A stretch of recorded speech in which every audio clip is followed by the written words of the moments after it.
자, 7장 오늘은 7장이 아니고 7강 다시. 자, 오늘은 7강 고린도전서 5장에 대해서 한번 살펴봅시다. 이 5장은 우리가 지난주까지 살펴봤던 이 1에서 4장까지 이 고린도 교회의 분파 문제가 4장까지로 끝이 나고 5장부터는 고린도 교회 내에 있는 이 부도덕한 생활 에 대해서 바울이 이야기를 합니다. 그 가운데 5장은 특히 이 음행의 문제에 대해서 성윤리조에 대해서 다룹니다.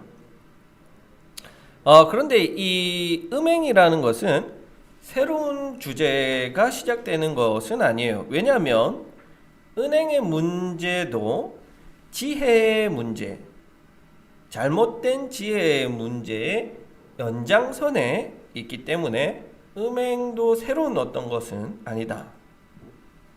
앞서 이야기했던 것들과 계속해서 연장선에 있다라고 보시면 됩니다. 구체적으로 한번 봅시다. 자, 첫 번째 단락은 5장 1절에서 5절까지 고린도 교회의 구체적인 이 음행의 죄악이 드러납니다. 1절, 너희 중에 심지어 음행이 있다 함을 들으니, 바울이 고린도 교회에 음행이 있다라는 소식을 들었다는 거예요. 들었다. 소식을 전해온 사람이 있다는 거죠. 자, 여기서 바울은 이 음행이라는 단어를 헬라어 포르네이아, 현대에서도 이 단어가 많이 사용되죠. 포르노, 바로 그 단어입니다. 이 단어를 사용했습니다. 이 단어는 매음, 간음, 음탕한 행위 이 등으로 번역할 수 있는데, 한마디로는 이 부정한 성교 행위가 바로 이 음행입니다. 그런데 이 음행은 이방인 중에서도 없다라고 말해요. 바울은 이 자신의 주장을 전개할 때 당대의 문화나 관례에 따라서 교회 현상을 이해하고 또 설명하기도 합니다. 예를 들어서 고린도전서 11장에서 예배 중에 여성이 너울을 쓰는 문제를 당대 여러 교회의 관례를 예로 들어서 설명하기도 합니다. 여기서는 이방인이라고 하는 이들은 바로 이 로마 문화를 가리키는 거죠. 로마 문화.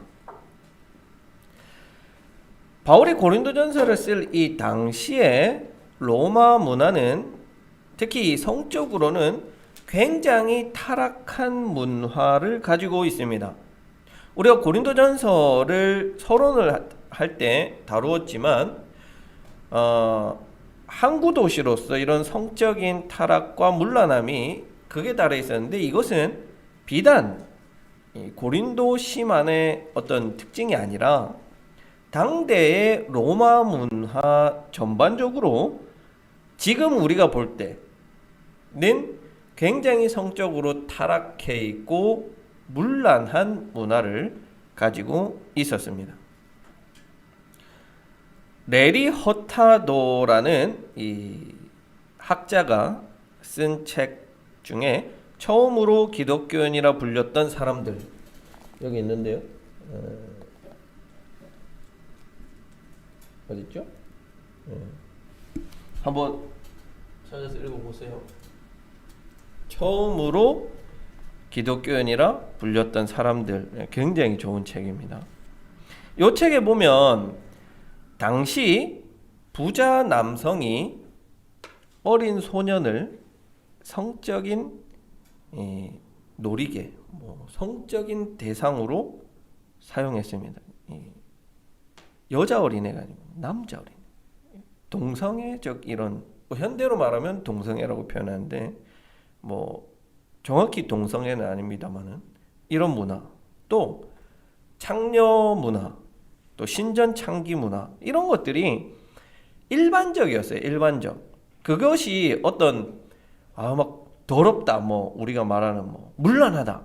이 당시는 그것을 그렇게 여기던 시대가 아닌 거예요.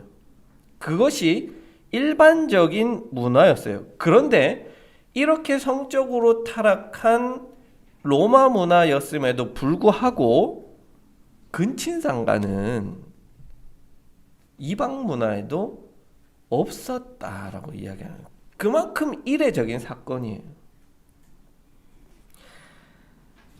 누가 그 아버지의 아내를 취하였도다. 즉 아버지의 아내는 바꿔 말하면은 어머니잖아요, 그렇죠? 근데 어머니라고 표현하지 않고 아버지의 아내라고 표현한 걸로 봐서는 이 대상이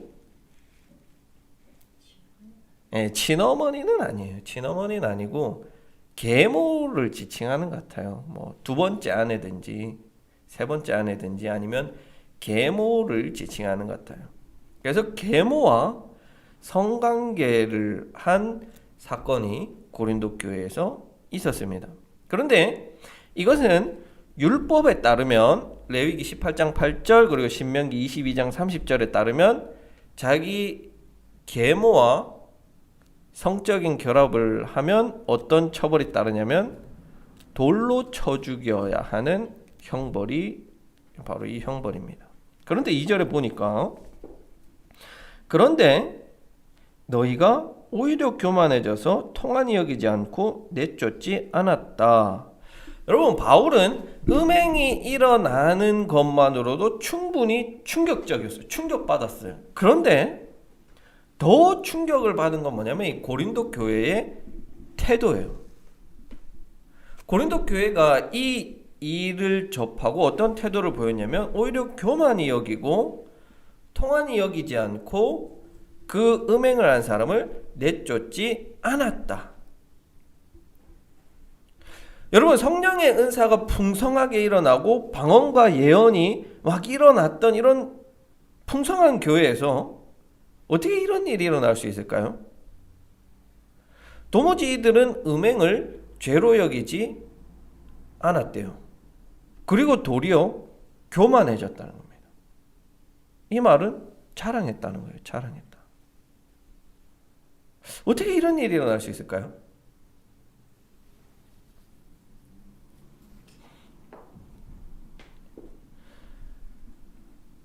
이런 것은 이 잘못된 구원관에서 기인하는 것으로 봐야 됩니다. 이런 행동을 했던 이들, 즉 계모와 성적인 관계를 했던 사람과 또 고린도 교회 교인들은 아마도 자신들이 이미 구원을 얻었다라고 여겼을 거예요. 또한 영과 육을 이분법적으로 구분해서 이미 영적으로 구원을 얻었기 때문에 육적인 죄가 이 영적인 구원에 영향을 끼치지 않는다 라고 여겼던 것 같아요. 나아가서 이것은 이러한 잘못된 구원관을 가진 사람들이 자랑할 만한 일이잖아요. 그렇죠? 나는 이미 구원을 얻었어. 이것을 드러낼 수 있는 어떤 하나의 표징이 되는 사건으로 이들이 생각을 했을 수도 있어요. 그렇기 때문에 이들이 이것을 자랑하고 교만하게 여겼다라고 이해할 수 있습니다.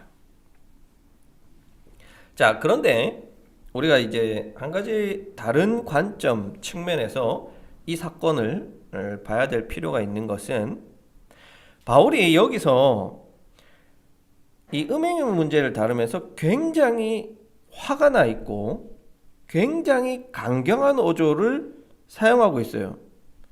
여기서 너희가 내쫓지 않았다라는 것은 출교를 말하는 거예요. 출교. 교회 공동체에서 쫓아내는 거예요.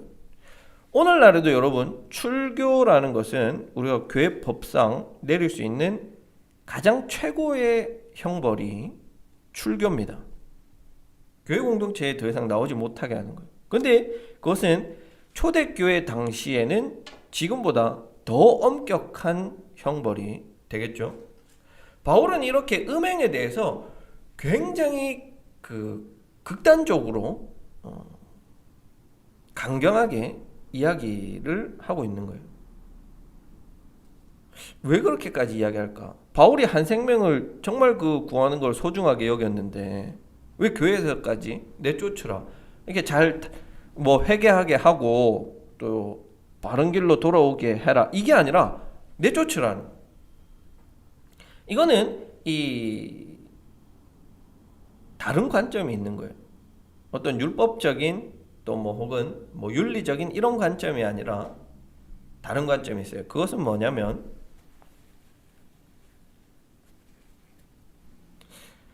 당시에 온 교회들, 바울이 선교했던 이방 교회를 포함한 예루살렘 교회, 이 유대 교회들을 포함한 당시에 온 교회들이 한 결의가 있어요.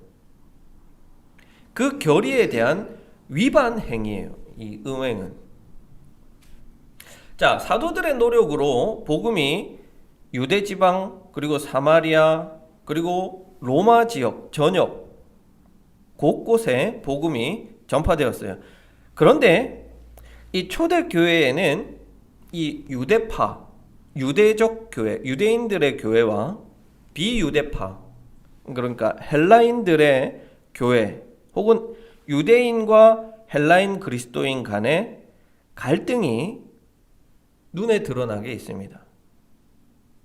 예를 들어서 예루살렘 교회에서 헬라파 과부들이 구제에서 제외된 사건이 있습니다. 당연히 예루살렘 교회의 주된 구성원들은 유대인들이죠. 여기서 유대인과 이 헬라인으로 구분하는 것은 헬라인들이 인종적으로 헬라인이 아니라 유대인인데 헬라어를 쓰는 유대인이 헬라인이라고 말을 하는 거예요. 그러니까 같은 유대인인데도 차별이 있는 거예요. 특히 이 헬라계와 유대계의 갈등이 드러나는 사건이 뭐냐면 유대인들이 당시 비유대 그리스도인들, 헬라계 그리스도인들의 구원을 인정하지 않는 거예요. 왜냐하면 유대인만이 하나님의 백성이에요. 선택된 백성으로 회개하고 돌아와서 하나님의 자녀가 될 수 있는 거예요. 이방인은 그냥 영원한 이방인이에요. 하나님의 자녀, 하나님의 총회, 하나님의 백성이 될 수가 없어요. 그러면 하나님의 백성이 된다는 것은 그 징표가 있는데 그게 뭐예요? 할례예요, 할례. 그래서 사도행전 15장 1절에 보면 어떤 유대인들이 이렇게 이야기해요. 할례 받지 않으면 구원 못 받는다. 이렇게 공공연하게 말하고 다닌 거예요. 근데 여러분 문제는 뭐냐면 그러면 할례 받으면 되지. 세례 받는 것처럼. 그런데요. 이 문제는 당시에 이 성인이 당시의 의료 기술로 할례를 받는다는 것은 쉽지 않은 문제입니다.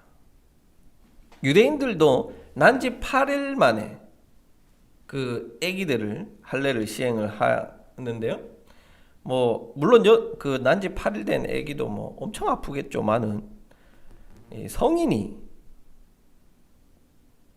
오늘날 같이 이런 좋은 의료 도구가 없는 상태에서 또 뭐 마취 도구가 없는 상태에서 할례를 한다는 것은 특히 성인들이 한다는 것은 정말 쉽지 않은 일이고 또 종종 이 할례를 하다가 사망하기도 합니다. 오늘날에도 아프리카 일부 지역에서는 성인들에 대한 할례가 있습니다. 그래서 이들이 죽기도 하는 일들이 종종 일어나요. 그래서 이 할례를 받는 게 사실은 쉽지 않은 문제입니다. 근데 바울이 개척한 교회들마다 당시 유대인들이 와가지고 이 할례 문제 가지고 계속 시비를 거는 거예요. 그 이 시비의 대상이 되었던 대표적인 교회가 어디냐면 갈라디아 교회예요. 갈라디아서에 이 유대인들이 올라와서 계속해서 이 할례 문제로 어렵게 하는 것이 갈라디아서에 나옵니다. 그래서 바울과 바나바가 예루살렘에 올라가서 이 문제를 단판을 지으려고 합니다. 그 내용이 사도행전 15장에 기록되어져 있는 바로 첫 번째 예루살렘 공의회입니다. 이 예루살렘 공의회에서 결국에 이방인들의 구원을 인정합니다. 할례를 받지 않아도 구원을 받는다라는 것을 인정을 해요. 하지만 이방인들이 그냥 그러면 구원을 받을 수 있느냐, 니들의 생활, 삶 다 문화 인정해 줄게, 그리고 구원받아라, 이렇지는 않았어요. 대신에 이방인에게도 구원이 있지만 이방인들은 구원을 위해서 세 가지를 꼭 지켜야 된다. 세 가지 너희들의 문화 속에서 바꾸어야 하는 것이 있다라고 세 가지를 결의해요. 그 내용이 15장 28절과 29절에 나오는데, 첫 번째가 우상의 제물을 먹지 말 것. 그러니까 이방 신전 제사에서 제사 지내고 나오는 고기를 먹지 말 것. 이것이 고린도 교회에 또 문제가 돼요. 두 번째가 피와 목매어 죽인 것을 먹지 말 것. 그리고 세 번째가 뭐냐면 음행을 멀리할 것. 이 세 가지를 결의해요. 이렇게 결의한 것이 여러분이 예루살렘 공의회가 기원 후 49년 50년이에요. 그러니까 바울이 1차 선교 여행을 떠났다가 돌아오면서 이 예루살렘 공의회가 열리고, 예루살렘 공의회가 끝나자마자 바울이 이 결의한 것을 가지고 2차 전도 여행을 떠나요. 바로 이 2차 전도 여행 때 바울이 세운 교회가 고린도 교회예요. 그러니까 이 예루살렘 공의회의 결의가 나온 지 채 1년, 금방 나온 시점이에요. 그 다음에 고린도 교회가 세워진 거예요. 그리고 이 고린도 교회가 세워지고 1년 6개월이 지난 시점에서 고린도 전서를 쓰고 있기 때문에 이 예루살렘 공의회에서 바울과 바나바가 정말 이 사도들을 설득하고 유대인들을 설득하고 몇 날 며칠을 설득해서 이 받아낸 이 결의를 지금 고린도 교인들이 무시하는 거예요. 완전 그 결의를 깨버리는 거예요. 여러분, 그렇게 된다면은 보세요. 이 이방인 그리스도인들이 예루살렘 공의회에서 결의했던 것을 지키지 않는다. 그러면 이건 어디까지 나아가겠어요? 니들 그러면 더 이상 구원 인정하지 못한다. 우리가 구원의 조건으로 이것들을 결의했는데 니들이 이것을 하지 못한다면 더 이상 어떻게 바울이 이 자신들의 구원, 그러니까 이방인들, 헬라인들의 구원에 대해서 이야기할 수도 없을 뿐더러 예루살렘과의 관계가 깨어질 만한 충분한 그 조건이 될 수가 있었던 거예요. 이렇기 때문에 바울은 지금 이 음행의 문제를 그냥 간략하게 어떤 성적인 문제, 윤리적인 문제로 다루는 게 아니라 굉장히 심각한 사건으로 여기고 있는 거예요. 그래서 여러분들도 이 5장을 읽을 때 바울이 이 사건을 굉장히 심각하게 여기고 있다. 왜? 이 예루살렘 공의회의 결의와 연결이 되어져 있기 때문에 굉장히 심각하게 여기고 있다라는 것을 염두에 두시고 읽으셔야 하는 거예요. 처음 알았죠? 네. 이제 알았으니까 그렇게 읽으시면 됩니다. 자, 3절과 4절 한번 봅시다. 바울이 이제 몸으로는 떠나 있어요. 지금 에베소에서 고린도 전서를 쓰고 있죠. 예, 떠나 있는 상황이지만 영으로는 함께 있다. 여러분, 이 표현이 굉장히 재밌는 표현인데, 이건 뭐냐면 성령으로 하나가 되어 있다는 거예요. 그렇죠? 우리 안에 각자 내주하시는 이 성령 하나님으로 인해서 우리가 떨어져 있지만 하나의 공동체를 이루고 있다. 나는 영으로는 너희와 함께 하고 있다. 이제 그런 표현이 되는 거죠. 어려운 게 5절이에요. 이런 자를 사탄에게 내어주었으니 이는 육신은 멸하고 영은 주 예수의 날에 구원을 받게 하려 함이라. 사탄에게 내어주다. 여러분, 이 말이 무슨 말일까요?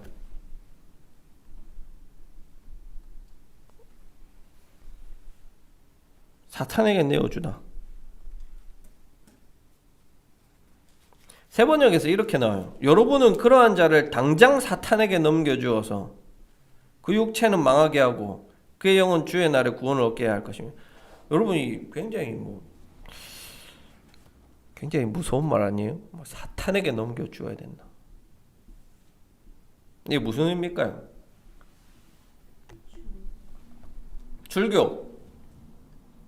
맞아요. 이 사탄에게 내어주다라는 거는 말 그대로 진짜 뭐 사탄교에 뭐 들어간다든지 뭐 사탄의 종이 된다는 의미가 아니라 사탄의 영역이라고 할 수 있는 공동체 밖, 교회 밖, 즉 출교를 뜻하는 거예요.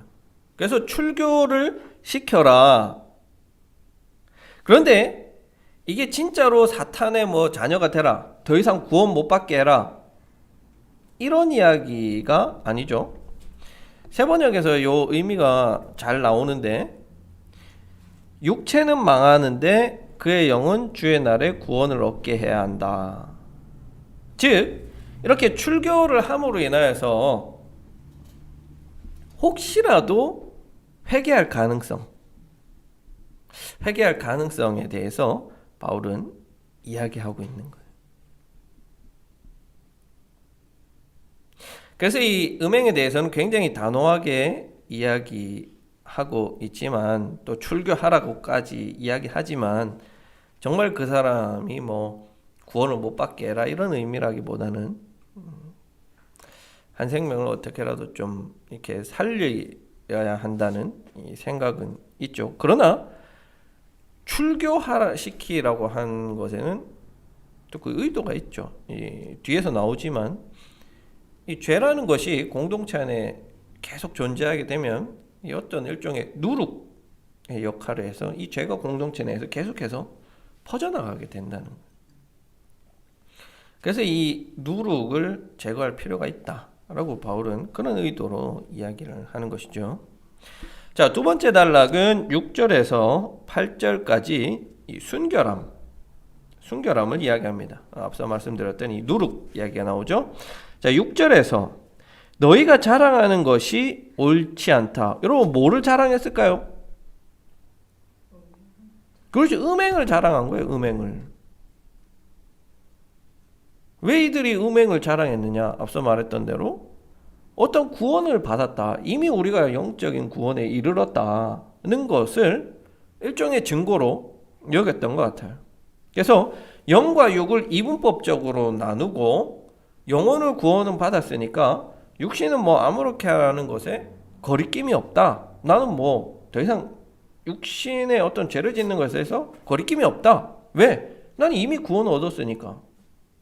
라는 일종의 자기 과시, 잘못된 이 구원관에 대한 자랑이 바로 이 자랑, 너희가 자랑하는 그것인 것 같아요.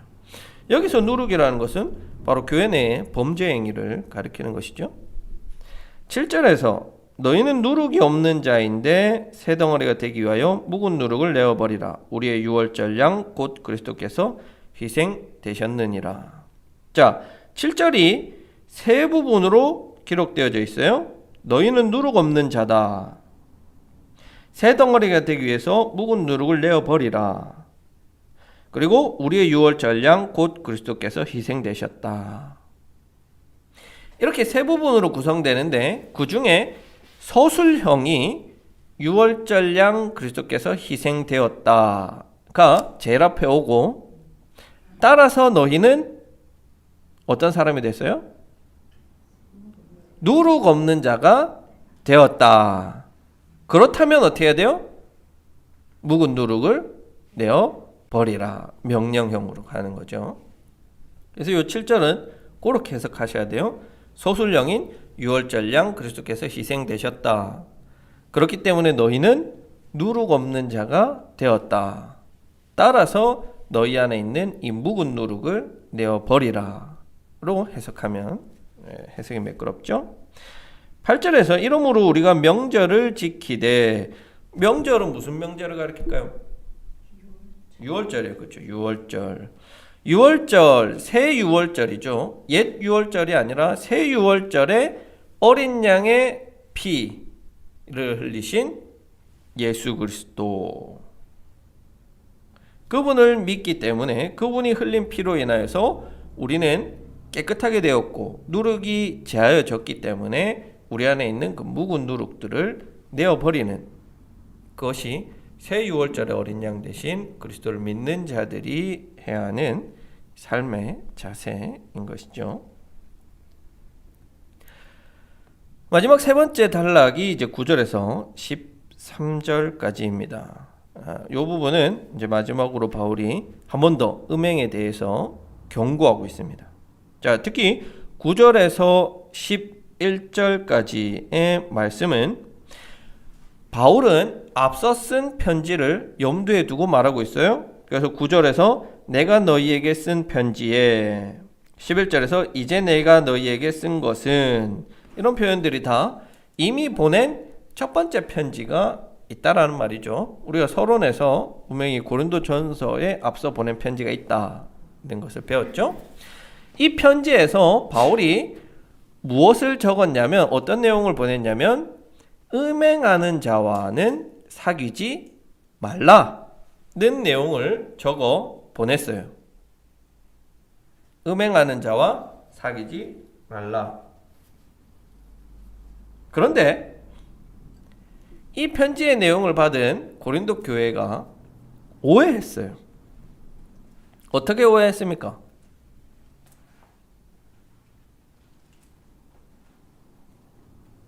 교회 밖의 사람들과 사귀지 말라는 것으로 오해를 한 것이에요.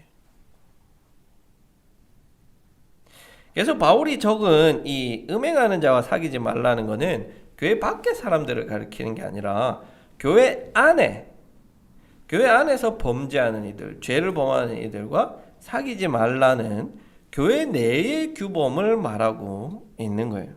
근데 단순히 이 음행하는 자뿐만이 아니라 계속해서 그 사귀지 말아야 할 이들의 리스트가 나오죠. 음행, 탐욕, 우상숭배, 모욕, 술취함, 그리고 빼앗는 자들, 이런 자들과는 사귀지 말라. 다른 말로 하면 이런 자들을 교회에서 쫓으라 라는 말과 동일한 말이죠. 왜냐면 이것들이 묵은 누룩이에요. 묵은 누룩. 우리가 뒤에서 한 번 더 이야기를 해봅시다. 자, 12절. 밖에 있는 사람들을 판단하는 것이야 내게 무슨 상관이요? 교회에 있는 사람들이야 너희가 판단해야 되지 않느냐? 이것을 통해서 바울이 이 고린도 전서를 쓰면서 바울이 가지고 있는 이 윤리는 교회 안에 있는 사람들을 위한 윤리라는 거예요. 교회 밖에 있는 사람들을 위한 윤리가 아니라 교회 안에 있는 우리를, 그리스도인들을 위한 윤리다. 우리 내부적으로 일어나는 이런 사건에 대한 윤리다. 그래서 이 바울의 윤리를 우리가 적용할 때 이런 범위를 잘 설정해서 해야 할 필요가 있는 거예요. 밖에 있는 사람들은 하나님이 심판하실 거예요. 그런데 이 악한 사람들, 교회 내부에 있는 죄를 짓는 이들은 너희 중에서 내쫓으라. 음행, 탐욕, 우상숭배, 모욕, 술취함, 빼앗는 자들을 내어 쫓으라 이야기합니다.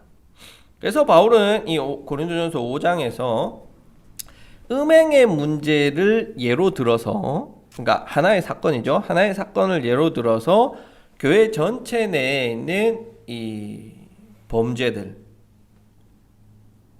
누룩들, 이것들을 교회 공동체 내에서 제거하여 버려라 라는 것을 이야기하고 있습니다.